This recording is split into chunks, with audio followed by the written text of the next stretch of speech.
Quem está feliz de estar na casa do Senhor nesta noite? Peço aos irmãos para abrir vossas Bíblias no livro de Juízes, capítulo 6. Vamos ler alguns versículos. Já quero agradecer a Deus pela oportunidade e a pastora por me confiar mais uma vez estar trazendo a palavra do Senhor. Amém. Vamos ler alguns versículos a partir aí do 1.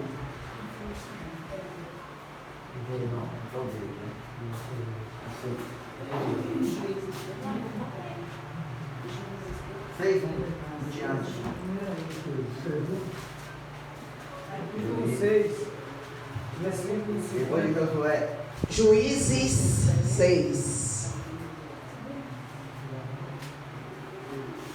Amém. Glória. Ô Pai. Amém, igreja? Amém. Amém. Vamos estar lendo aí.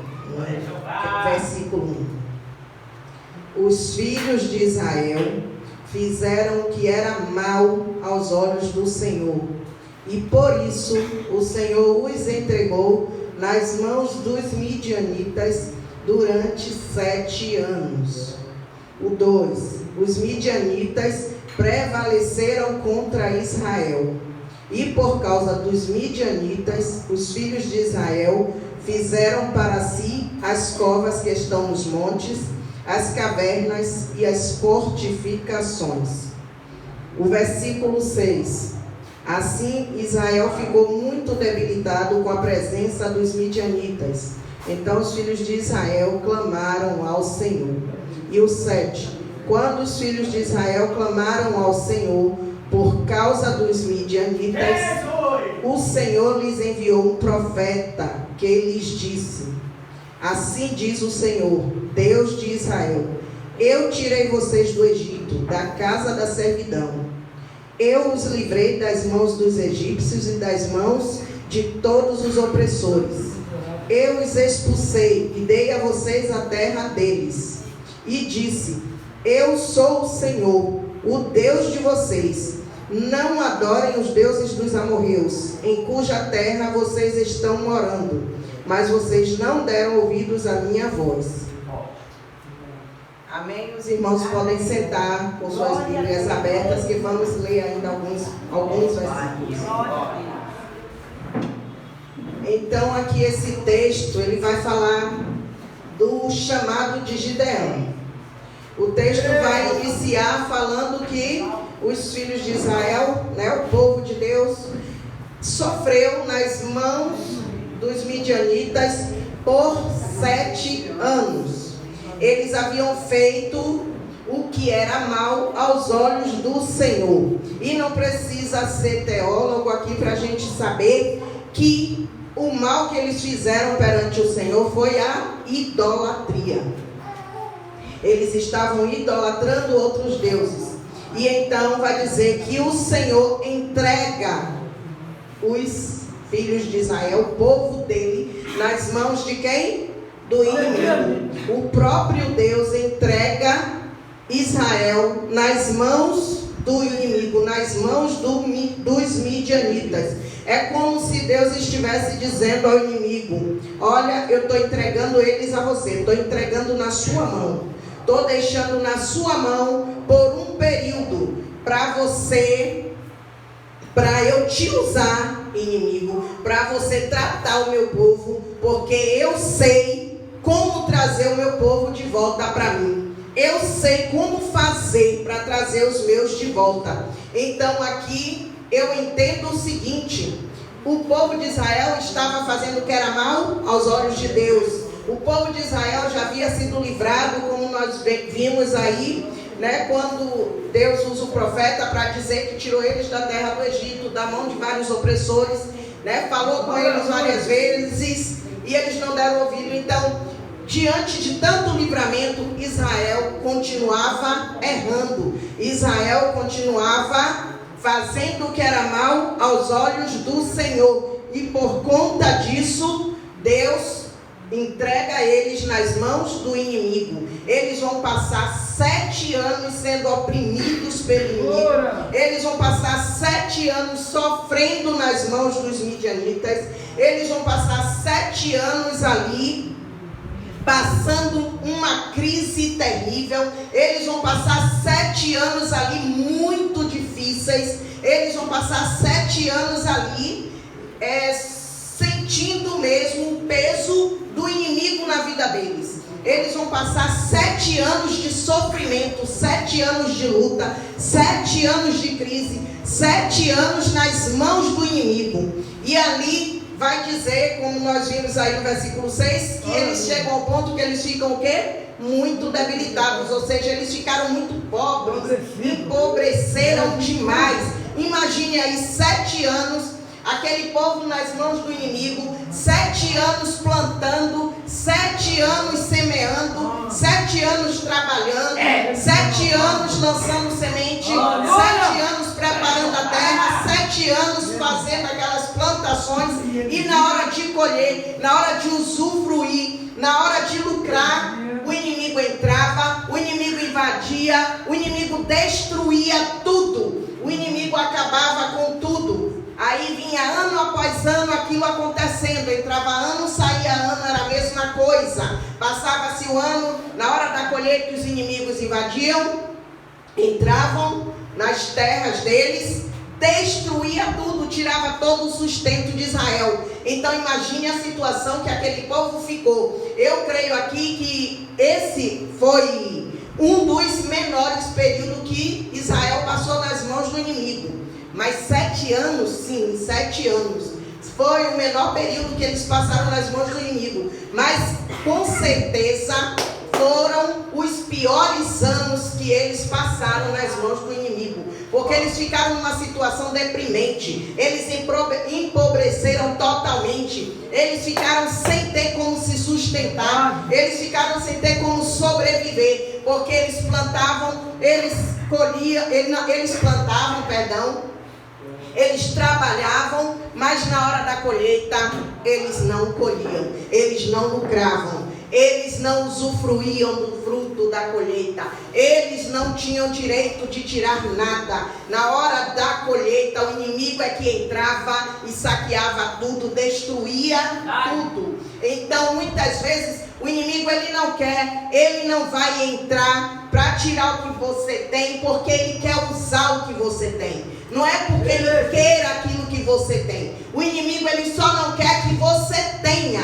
O inimigo aqui eu entendi que o inimigo ele só não quer que eu e você tenha. Ele não quer tomar para usar. Ele não quer tomar para fazer uso, para usufruir. Mas ele quer tomar o que você tem, tirar, destruir, para que você não tenha. Então foi isso que ele estava fazendo ali com o povo de Israel. Ele estava destruindo. Israel preparava a terra, Israel plantava, e na hora de colher, Israel não colhia.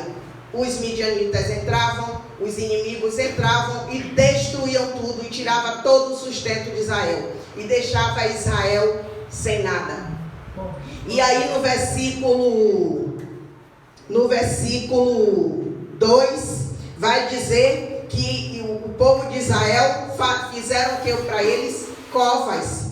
Eles fizeram covas para se esconder. Então o povo de Israel ali, ao invés deles reagirem, o que eles fizeram? Eles fizeram covas nas cavernas, nas fortificações. Eles procuraram se esconder de toda forma. Foi israelita se escondendo em cova, foi israelita se escondendo em caverna, foi israelita se escondendo em fortificações.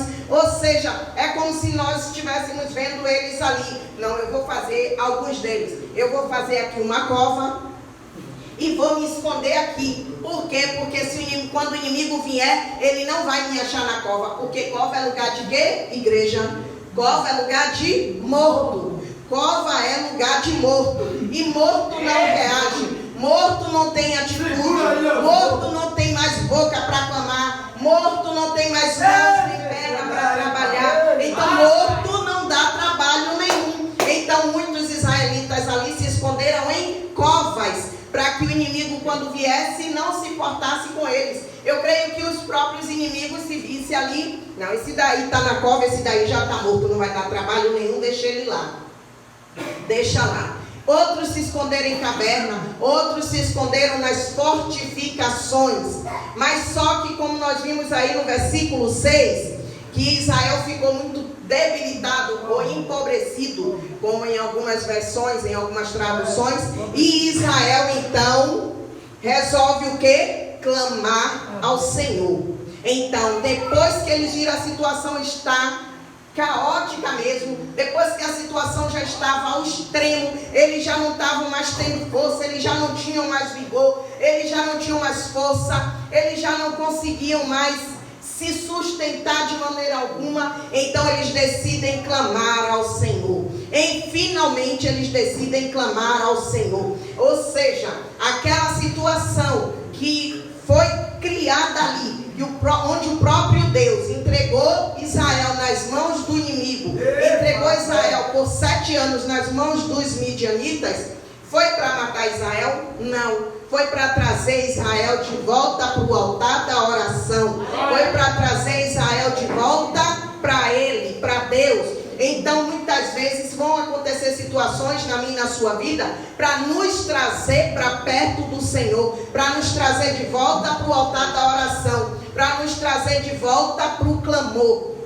Então Israel ali, ele então finalmente decide clamar ao Senhor. Israel ali finalmente decide clamar a Deus. Por quê? Porque tem situação que só vai ser resolvida através do clamor. Tem situação que Deus só vai resolver na minha e na sua vida quando eu e você resolvermos clamar. Quando eu e você resolvermos gritar pelo socorro de Deus. Então o clamor é o quê? É gritar. Clamar é gritar. E hoje, o que é que nós vemos dentro das igrejas? Dentro das próprias igrejas, no meio dos próprios crentes, pessoas dizendo: ah, para que gritar tanto? Para que isso? Para que gritar desse jeito? Para que gritar desse jeito? Precisa isso? Deus é surdo? Será que Deus não ouve se orar em silêncio, se orar baixinho? Deus ouve? Ouve. Se eu e você orar em silêncio, Deus vai ouvir? Vai, com certeza.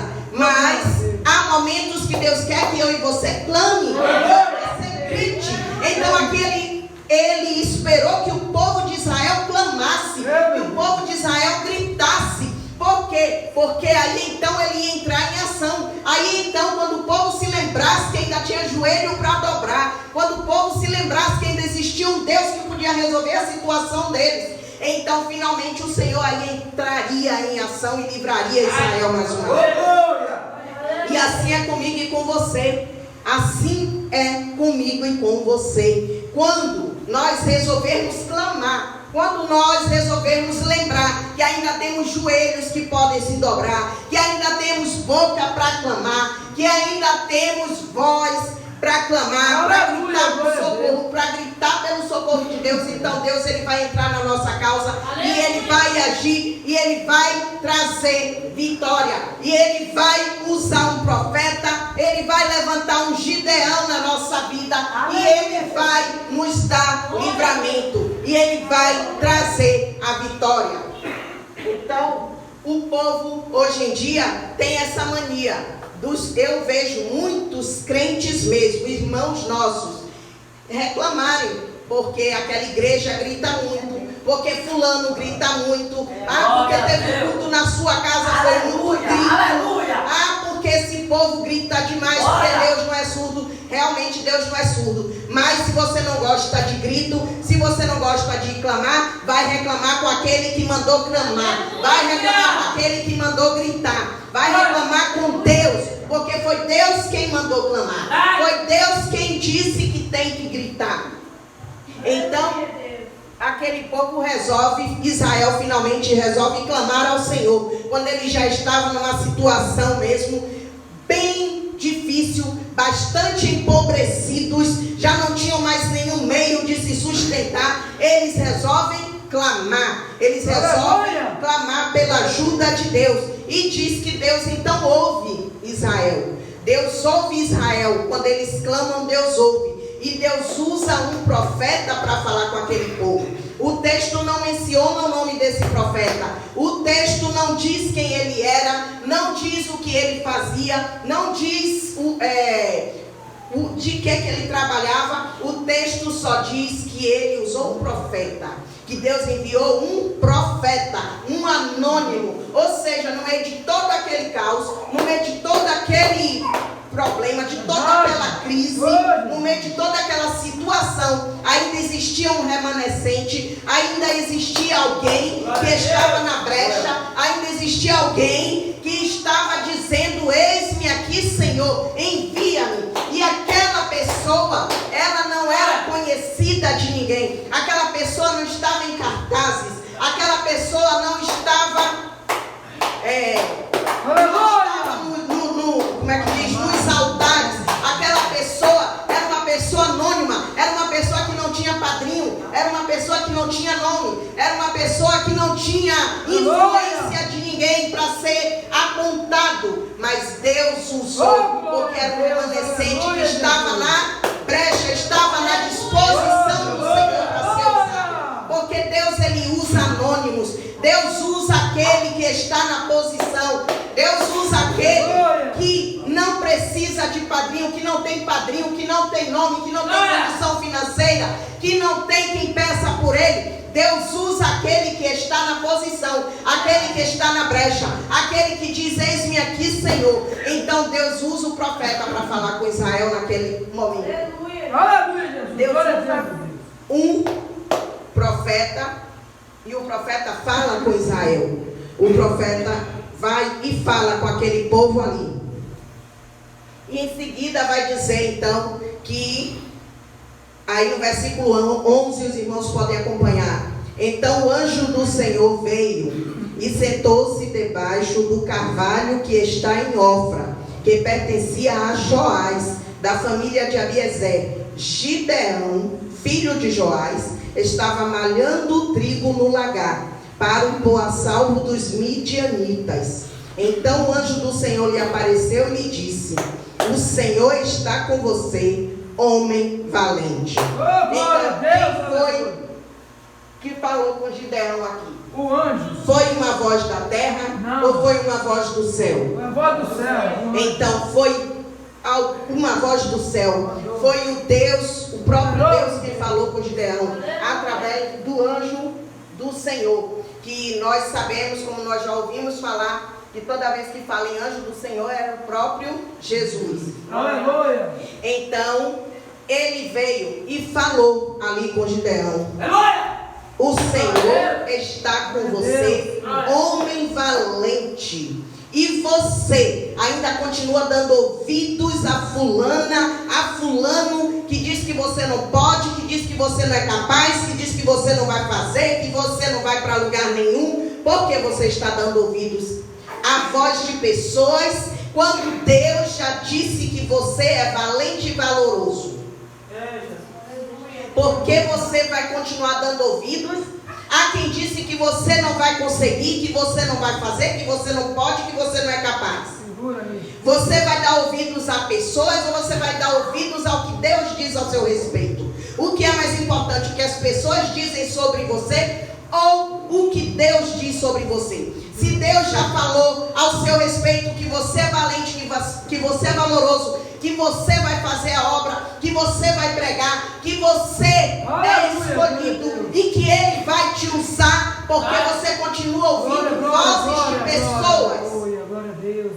Então aqui vai dizer que Gideão está onde? No lagar. Gideão está no lagar malhando trigo. Aí pode ser que alguém visse ele ali no lagar, ia chamar ele de medroso. Ih, é medroso, está escondido no lagar, para o inimigo não ver. Ele estava no lagar? Estava. Mas ele estava fazendo o que no lagar? Malhando trigo. Ou seja, lagar não é lugar de malhar trigo. O lugar de malhar trigo é na eira. O lugar de malhar trigo era na eira.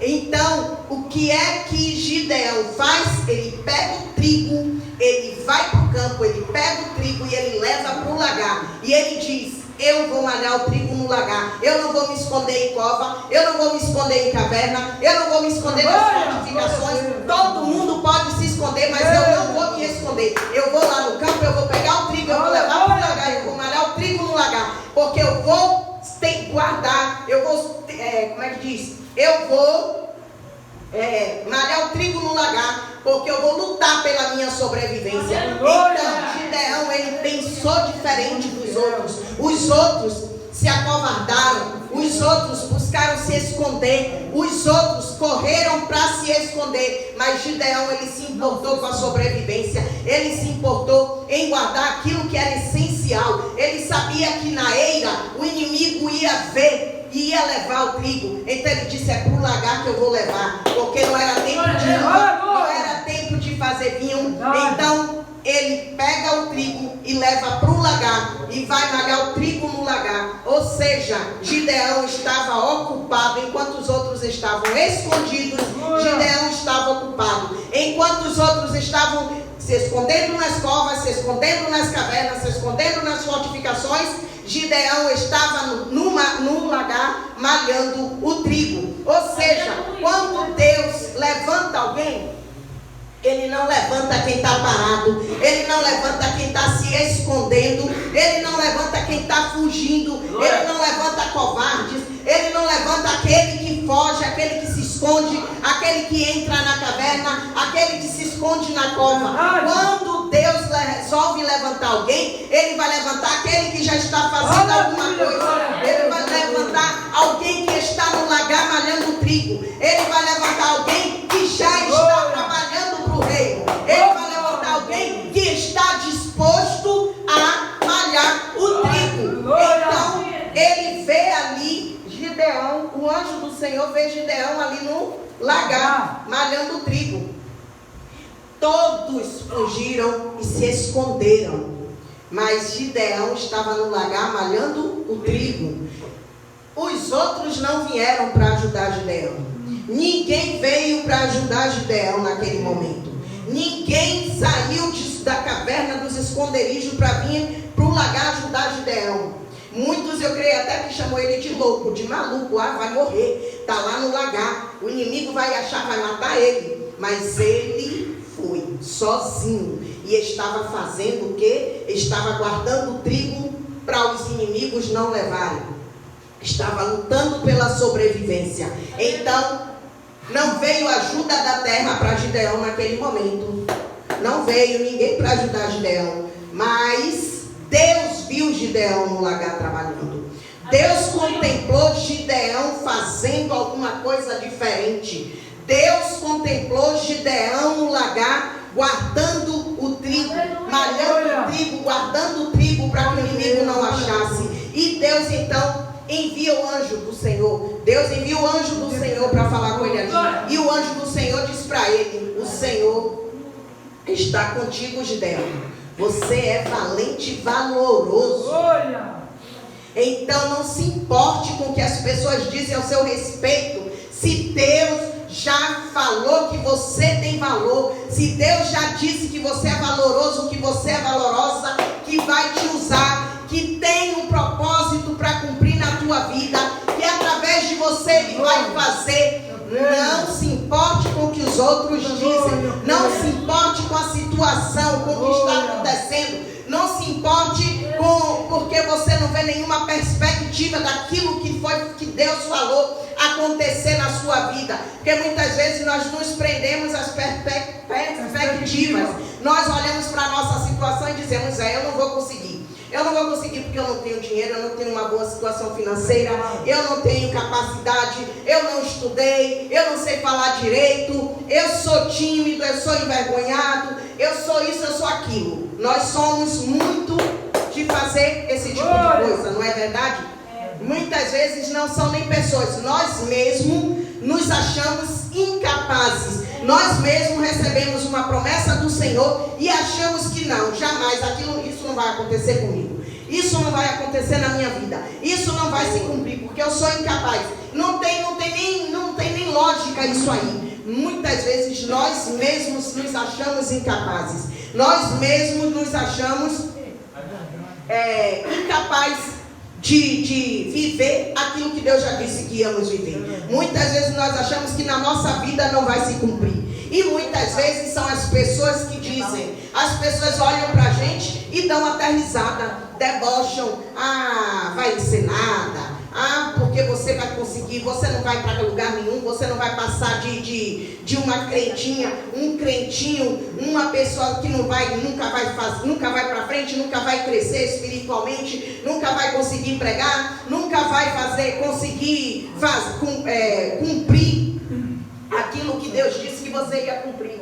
Mas se Deus disse que você vai, então creia. Se Deus disse, fique com o que Deus disse. Não fique com o que as pessoas dizem, mas com aquilo que Deus diz a seu respeito. Então Gideão está ali e o texto vai dizer aí no versículo 13, que Gideão ele responde para o Senhor: ah, meu Senhor, se o Senhor Deus está conosco, por que nos aconteceu tudo isto?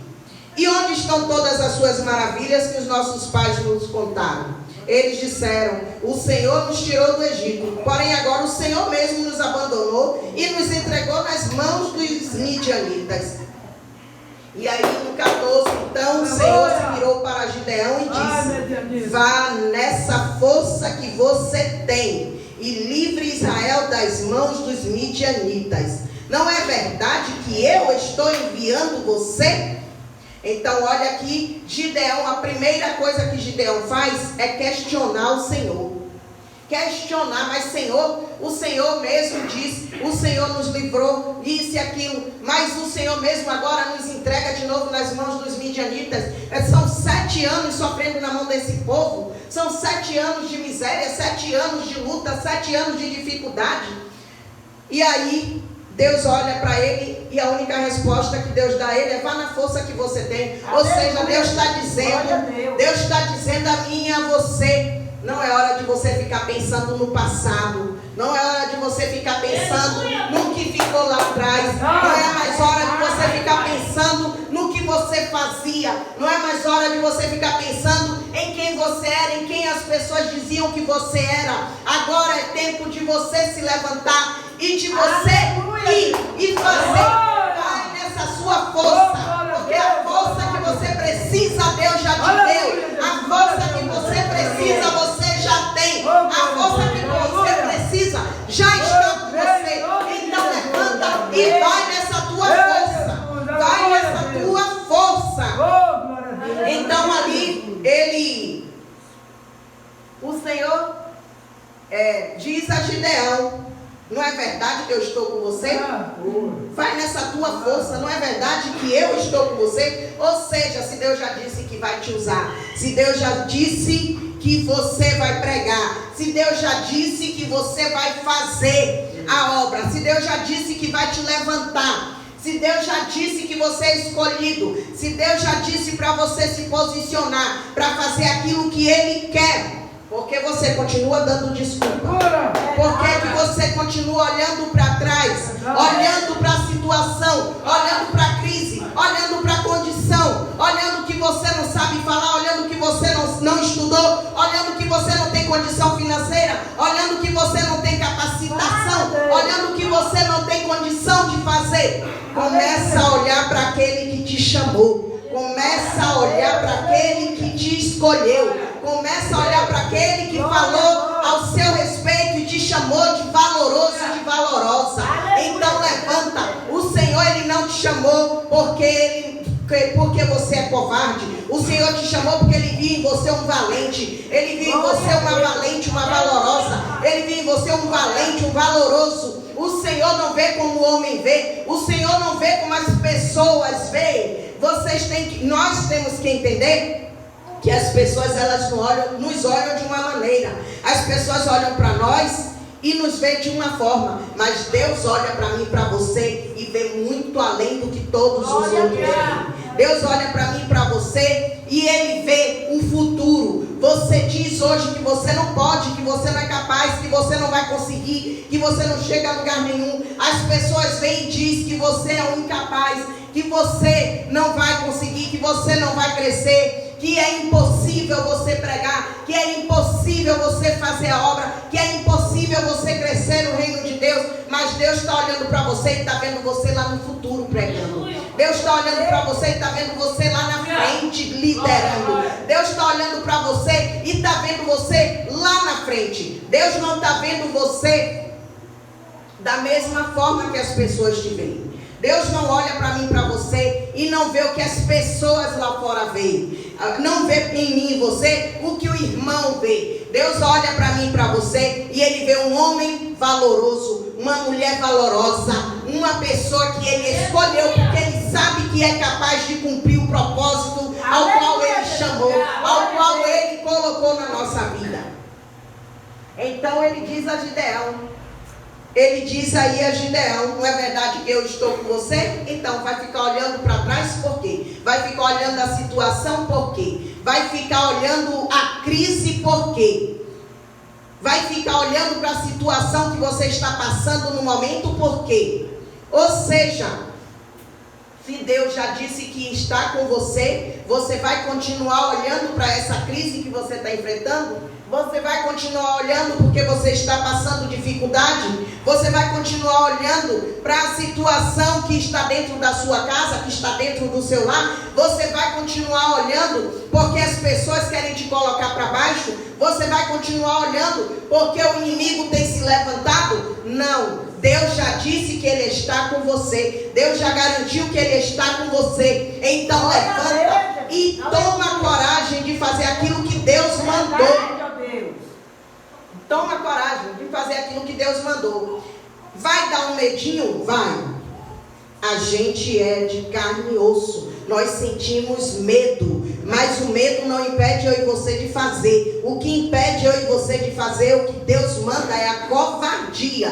Tem uma diferença aí. Porque o covarde, ele desiste de fazer porque ele tem medo. Mas o medroso, mesmo com medo, ele enfrenta e ele vai. E ele faz. O medroso, mesmo com medo, ele diz: Senhor, eu tenho medo, Senhor. Eu não sei falar. Eu não sei agir. Eu não sei como é que eu vou fazer. Eu não sei como é que vai ser. Mas se o Senhor mandou, eu vou. Se o Senhor mandou, eis-me aqui. Se o Senhor mandou, eu vou fazer. Se o Senhor mandou, eu vou falar. Se o Senhor mandou, eis-me aqui. Então o medroso, ele não deixa de fazer. Mesmo com medo, ele vai e faz. Agora o covarde, ele dá para trás. O covarde, ele tem tanto medo, que ele se acovarda e ele desiste, ele larga. Mas eu creio que aqui nesta noite tem um povo que não vai desistir, tem um povo que não vai parar, tem um povo que não vai fugir, tem um povo que não vai se esconder. Pode todo mundo se esconder, mas você não vai se esconder. Pode todo mundo entrar na cova, mas você não vai entrar na cova.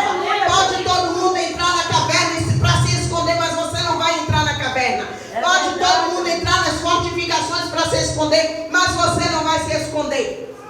Eu creio que aqui tem um povo que mesmo com medo vai fazer aquilo que Deus mandou. Mesmo com medo vai se levantar, vai se posicionar, porque sabe que tem um Deus Todo-Poderoso que está comigo e com você. Tem um Deus Todo-Poderoso que garante a mim e a você que vai dar certo, que garante a mim e a você que a crise vai passar, que garante a mim e a você que nós vamos conseguir. Glória a Deus, aleluia. Então, vai dizer aí, Gideão então responde ao Senhor no versículo 15: Ah, meu Senhor, como eu livrarei Israel? Eis que a minha família é a mais pobre em Manassés, e eu sou o menor da casa de meu pai. Mas o Senhor disse: já que eu estou ao seu lado, você derrotará os midianitas como se fossem um só homem. Ou seja, Deus falou com Gideão ali. Gideão questionou a Deus. Gideão, primeira coisa que ele fez foi questionar a Deus por causa da crise que estava passando, porque o próprio Deus entregou eles nas mãos do inimigo, porque a situação estava muito difícil. Então ele fez ali vários questionamentos, e Deus, ele ouviu os questionamentos de Gideão, mas como nós vimos aí, Deus diz a ele: vai nessa tua força, porque eu já te dei força. Então Deus diz a ele: vai nessa tua força. Aleluia, Jesus. E aí diz que Gideão mais uma vez diz: como? Que força?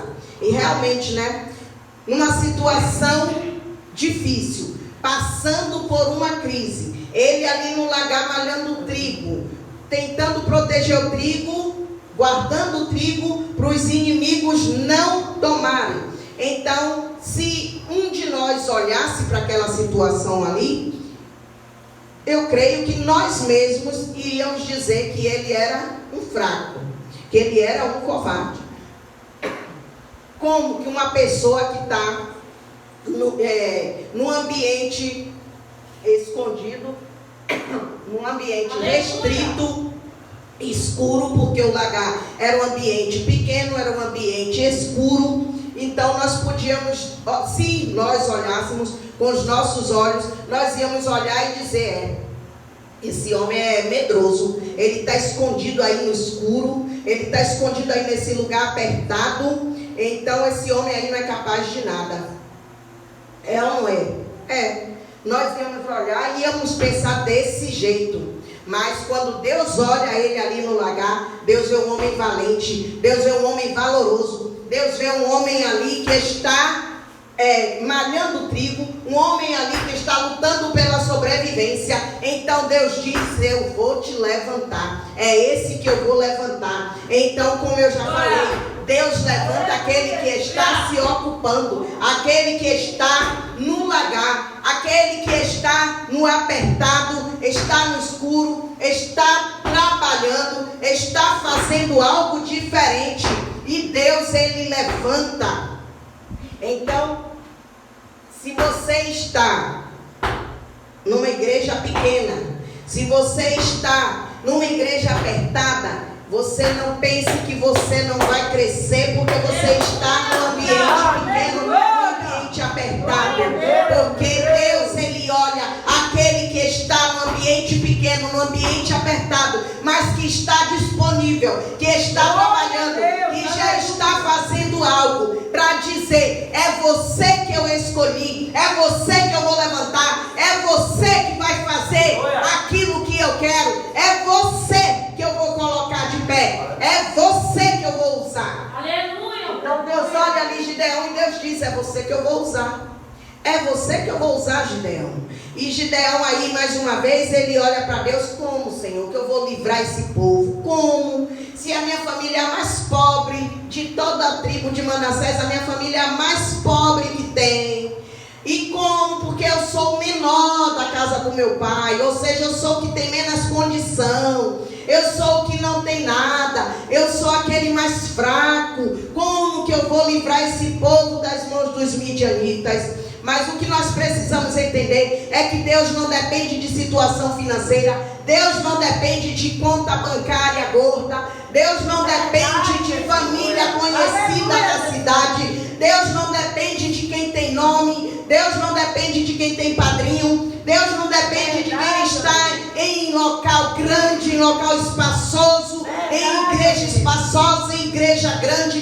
Deus não depende da sua situação atual para levantar você. Deus só depende de alguém que esteja na posição, alguém que esteja na brecha, alguém que esteja fazendo já algo para o reino de Deus, alguém que esteja disponível para fazer a obra, alguém que já está fazendo alguma coisa, alguém que já está se movimentando, alguém que já está em movimento. E Gideão ali, ele estava se movimentando, Gideão ali estava trabalhando, Gideão estava no lagar, malhando o trigo, enquanto todos estavam se escondendo, enquanto todos estavam dentro das cavernas, dentro das fortificações, dentro de cova, se passando por morto.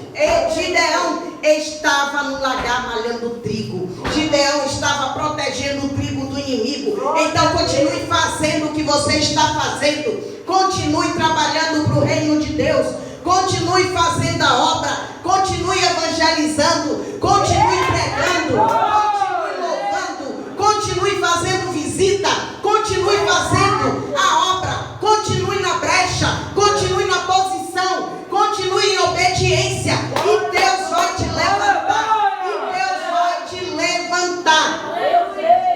Então, Deus não depende da nossa situação atual, Deus não depende da nossa condição financeira. financeira. Deus não depende de que família nós viemos. Deus não depende de se somos de cidade grande ou cidade pequena. Deus não depende da nossa posição social. Deus não depende de estudo. Deus não depende de faculdade.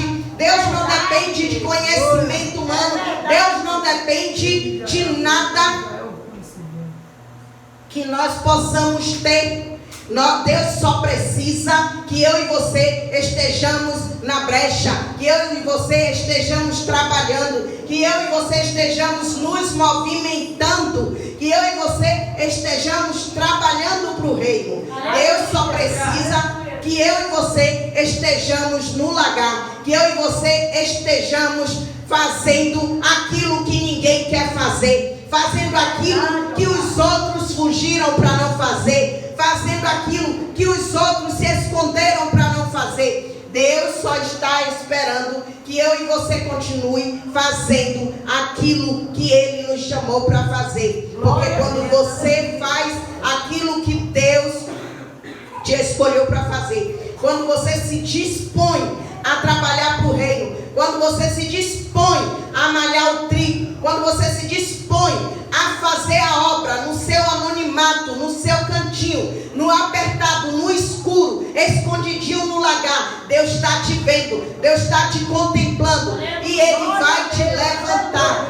Ele vai te levantar para que todos saibam que Ele é Deus na sua vida e que Ele não depende de espaço, nem de tempo, nem de pessoas, nem de conhecimento humano, nem de estudo, nem de anel inteiro, nem de conta bancária gorda, nem de situação financeira boa, nem de família que tem condições.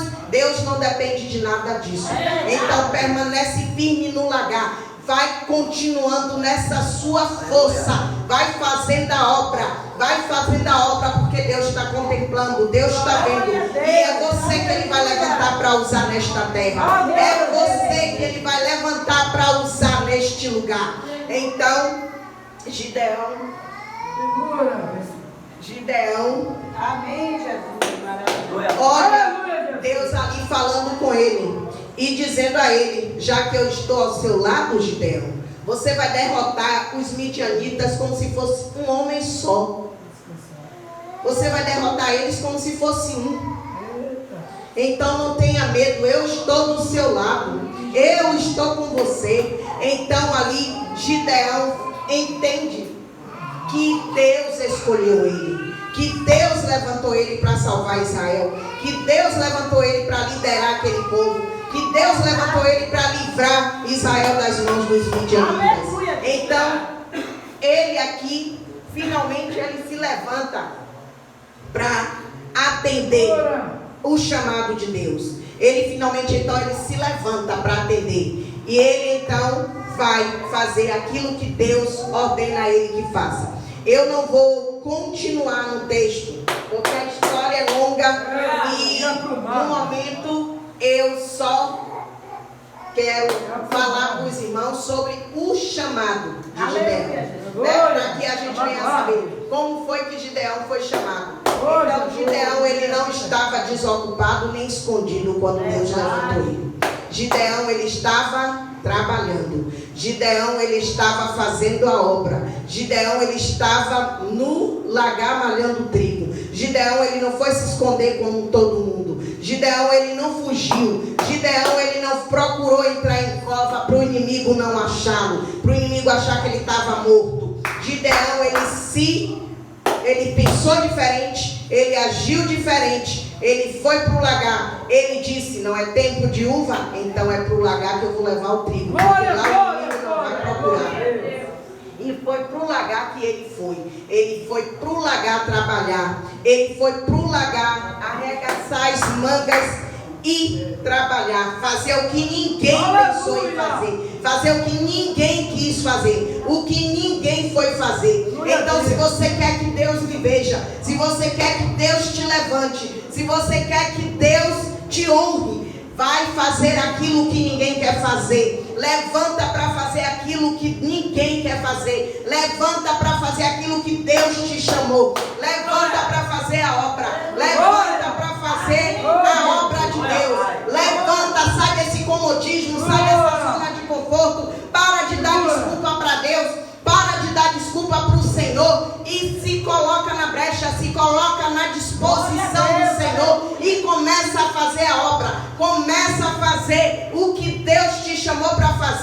começa a cuidar de vidas, começa a levar a palavra, começa a pregar, começa a louvar, começa a fazer visita, começa a fazer a obra de Deus, começa a fazer para o reino do céu. E o Senhor, Ele vai te levantar. O Senhor, Ele vai te honrar. Porque o Senhor, Ele está olhando para você e Ele não está vendo um covarde. Ele está olhando para você. Ele não está olhando e vendo uma covarde. Ele está olhando para você e está vendo um homem valoroso, um homem valente. Ele está vendo uma mulher valente, uma mulher valorosa. Ele está vendo alguém que é capaz, alguém que é capaz de fazer a obra, alguém que é capaz de fazer aquilo que Ele disse que iria fazer. Então levanta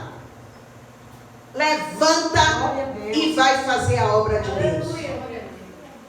Deus não chamou covardes, Deus chamou valentes e valorosos. Você não está aqui por acaso. Você não veio nesta noite por acaso. Você não veio nesta noite só porque você quis. Deus trouxe você aqui. Você está aqui porque quando Deus olhou para você e te escolheu, Ele estava vendo um homem e uma mulher de valor, um homem e uma mulher que Ele ia preparar e capacitar para fazer a obra dele, para fazer aquilo que Ele disse que você ia fazer. Então, para de dar desculpa para o Senhor, para de dar desculpa para Deus, para de olhar para a crise, para de olhar para a situação ao seu redor, para de olhar para as suas perspectivas, para de olhar para aquilo que as pessoas falam ao seu respeito, para de olhar para a sua situação atual, para de olhar para as suas limitações